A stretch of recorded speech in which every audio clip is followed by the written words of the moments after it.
още помня първата ни среща, как стоеше вцепена пред мен. Усмихна ми се сладко, бузите почервяха. Видяхте в далечината, сърцето ми трепна силно. Приближих се с оправдание, че търся нещо в магазина, но сърцето теб търсеше.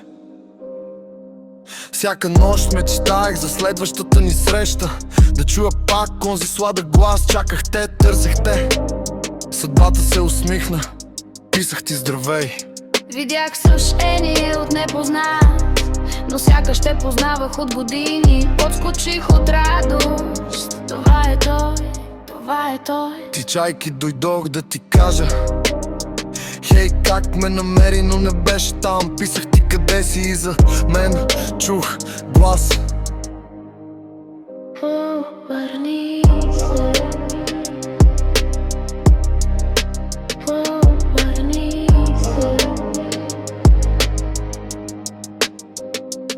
Сърцето ми в миг спря, колко сладко беше, как треперех от притеснение. Щастието беше за миг, до деня, в който написах: аз заминавам надалече, няма да се върна вече. Света ми се срути, исках да те спра, но не исках мечтата ти да проваля. Исках да чуя: остани с мен бъди, но ти ми каза: върви. Ах, колко ме болеше. Обърни се. Виждах те в съня, как покоряваш света. Винаги до мен беше, макар и само в съня. Гледах те отдалече, пращаха ми снимки, как търсиш погледа ми. Обикнах те още